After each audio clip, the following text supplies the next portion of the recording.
Hello everyone, a very pleasant day to you. Here are the top stories. These are: starts reviewing our laws. Tinubu tells National Assembly to legalize state police as insecurity rises. Nnamdi Kanu imprisonment not cause for violence. Bianca Ojukwu. Abia state government seals Tinubu's campaign office in Umuahia. On the foreign scene, U.S. suspends immigration requests for Afghans after National Guard shooting. A very good day to you and welcome to First Next News Port Harcourt. I am Becky Usoro. Now the news in details. President Bola Ahmed Tinubu has urged the National Assembly to begin the review of existing laws to allow states to establish their own police forces as part of efforts to address rising insecurity across the country. This was contained in a statement on Wednesday declaring a nationwide security emergency. I call on the National Assembly to begin reviewing our laws to allow states that require state police to establish them. He said Tinubu added that his administration will support state governments which have set up security outfits to safeguard their people from terrorists bent on disrupting our national peace. He urged educational and religious institutions in remote or high-risk locations to ensure constant police presence. The president also directed the police authorities to recruit 20,000 new officers, bringing the total to 50,000, and approved the use of National Youth Service Corps camps as temporary training facilities. The times require all hands on deck. As Nigerians, we should all get involved in securing our nation, Tinubu said. Furthermore, the president directed the Department of State Services to deploy trained forest guards to flush out bandits and terrorists hiding in forests and to recruit more personnel for forest operations. He reiterated that officers withdrawn from VIP duties should undergo crash training before redeployment to critical areas.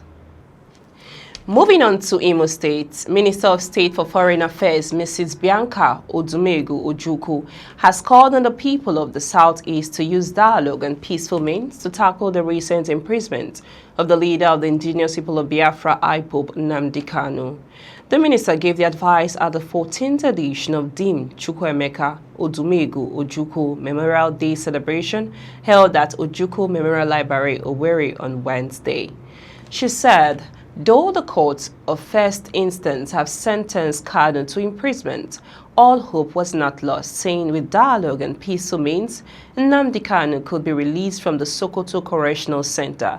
Nnamdi Kanu is in prison. We should not get angry, and it is not issued to use knives, gun, or fighting ourselves in order to solve it. This coming Christmas, all of us should endeavor to meet with our National Assembly members and our governors, ask them the way forward to ensure that Kanu is freed from the prison. Also, all of us should come together, plan ourselves on how to use peaceful means to settle this matter. We should plan how to meet with President Bola Tinubu and amicably resolve this matter, she said. You are listening to news on First Next News Port Harcourt. Let's go for a short break. When we return and bring to you more details. As Abia government seals Tinubu's campaign office in Umuahia. On the foreign scene, U.S. suspends immigration requests for Afghans after National Guard shooting.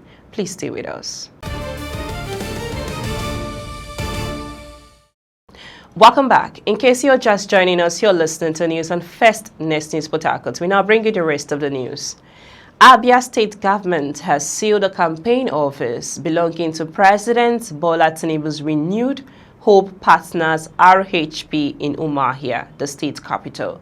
The renewed Hope Partners is the campaign structure for the president, being promoted across the Southeast zone by the Deputy Speaker of the House of Representatives, Honorable Benjamin Kalu.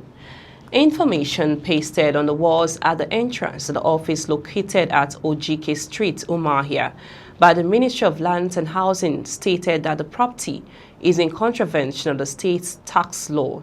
It read, Ministry of Land and Housing, this property is in contravention of Section 41 and 100 of the Abia State Tax Law, Codification and Consolidation Law Number 7 of 2020, and is hereby sealed. Any person, including the owner, occupier, neighbors, or passers-by, who attempts to unseal this building is in contravention of the Abia State Tax Law number 7 of 2020. But warned, keep off. We now move into the foreign news. The U.S. has suspended processing all immigration requests from Afghans after an Afghan man was identified as a suspect in the shooting of 2 National Guard soldiers near the White House. The U.S. Citizenship and Immigration Services said the decision was made pending a review of security and vetting protocols. The suspect of Wednesday's shooting, which left 2 National Guard members critically injured, is said to have arrived in the U.S. from Afghanistan in September 2021. U.S. President Donald Trump said the attack was an act of terror, adding that he would take steps to remove foreigners from any country who does not belong here. Tens of thousands of Afghans entered the U.S. under the special immigration protection following the chaotic U.S. withdrawal from the country in 2021 under former President Joe Biden. That's all in the news this hour. We now bring you highlights of the top stories so far. Brought to you that Tinubu tells the House of Assembly to start reviewing laws to legalize state police as insecurity rises. And also Nnamdi Kanu imprisonment not cause for violence, Bianca Ojukwu. And also Abia state government seals Tinubu's campaign office in Umuahia. And the foreign center brought to you that U.S. suspends immigration requests for Afghans after National Guard shooting. Do remember, democracy is the only system that persists in asking the powers that be whether they are the powers that ought to be. I am Becky Usoro from I and the entire team in Port Harcourt, Nigeria. Many thanks for watching. Bye for now.